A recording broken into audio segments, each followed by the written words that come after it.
My name is Tarris Troy Horton. And I'm Tammy Horton. And this is Our Blended Family. Oh, yeah. It's Our Blended Our Journey. Blended Journey podcast. So am I going to answer questions or you ask the questions? I think we both do it. How do we navigate the challenges of blending our families and integrating different cultural backgrounds? That's a good question. How do we do it? I concentrate on being myself. I make sure that I'm myself and I never have to hide any of my culture or try to be anything different than what I am. We've made each other comfortable about who we are and where we're from. I mean, being from Kentucky, I think that has a lot to do with and just being good people as well, too.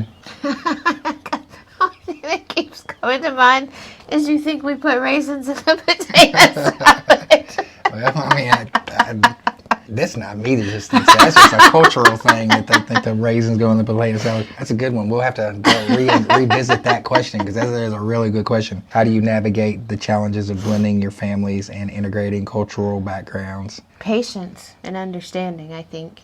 We'll just say potato salad and raisins in the potato salad. That's how we navigate.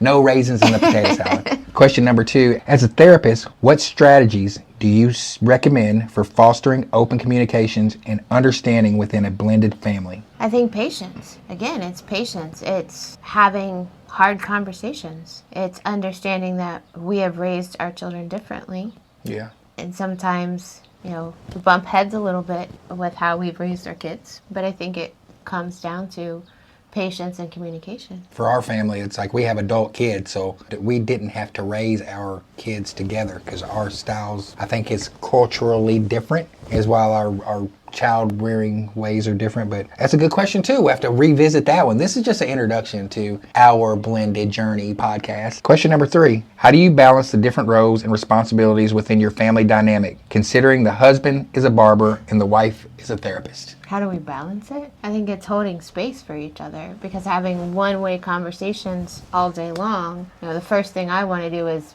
talk your ear off. But when you get off work, that's the last thing that you want to hear is, it's giving space and having that open communication and understanding that as we both work with the public, we work in 2 totally different roles. I believe it's a lot similar. Maintaining relationships with people is 90% of my job, and barbering is, and it's like 90% of my job is maintaining relationship. And maintaining a relationship with people, we become really close. I got clients that I consider to be really close, so we know everything about each other. Most of like a barber-client relationship, confidentiality, similar to therapists, but you have the education and the problem-solving skills to go with it, and me and my boys, we just hash it out.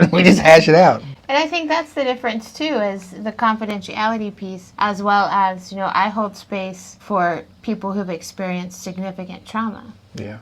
I can't take that anywhere else. Whereas you, as a barber, you can go out and see a movie with a client. I absolutely cannot cross those boundaries with my clients. Like, the relationship I have with my clients is the 53 minutes I spend with them each week. And that's as far as our relationship can go. Great question. Another great question. What advice do you have for parents who are navigating the complexities of raising both adult and younger children with a blended family? That's tough, man. I mean, that's a tough one when you're raising, because like week I can speak from our experience. We raise our children completely different. I am a hard on my kid's dad. I mean, extremely hard.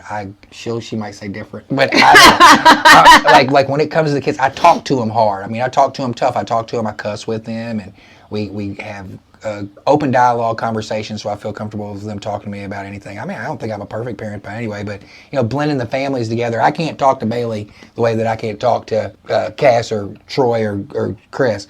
I can't talk to Boston the way that because it's just different. But I feel like you could talk to the boys the way that you could talk to.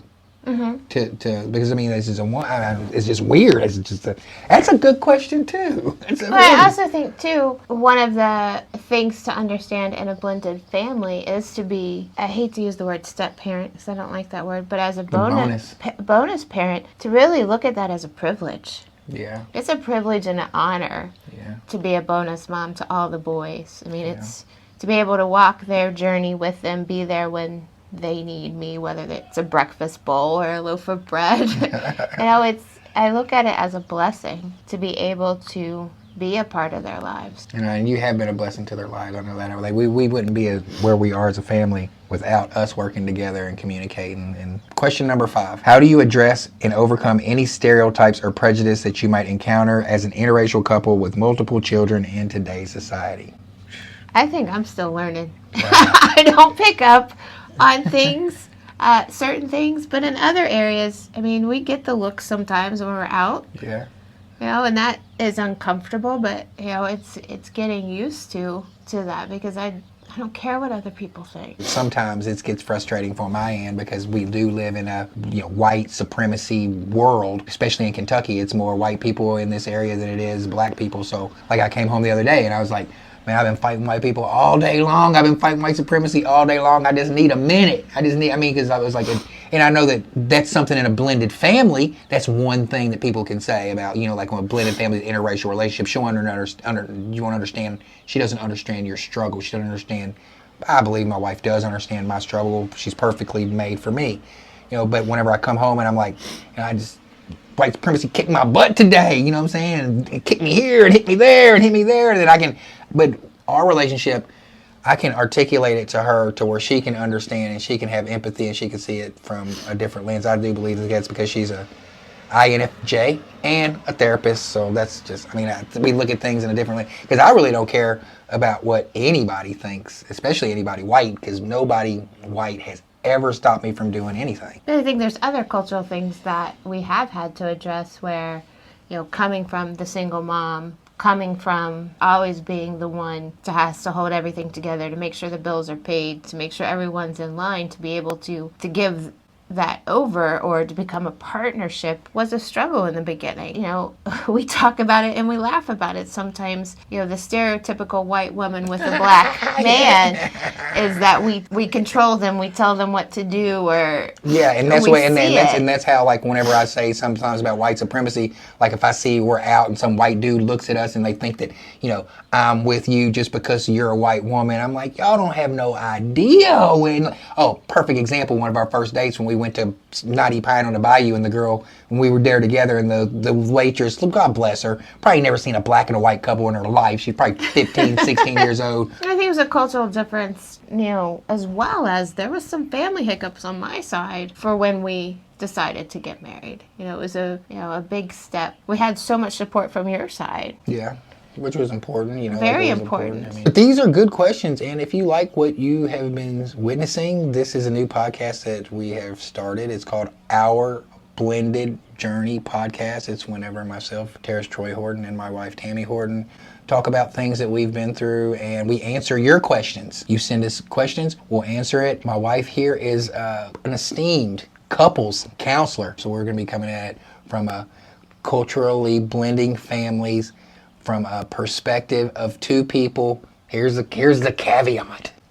Two people who are dedicated to want to be married and want to stay together, who want to be married. So these are the target audience, people who are married and want to stay married and want to have other couples to kind of bounce things off of, people who are entering blended families, people, if you're older and you might have a daughter or son who is marrying outside of your race, this podcast can go many, many facets.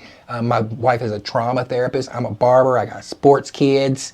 So I know we're going to talk about how me having sports kids has affected our relationship. That's something people don't think about, like traveling all over the place with your kids to make sure that they get to where they got to, because when you break it down to it from my therapy, like I have a trauma room with my family was not there for me in the stand. So it's very important for me so we're breaking down some stuff that is going to be really important for people to see. I love you.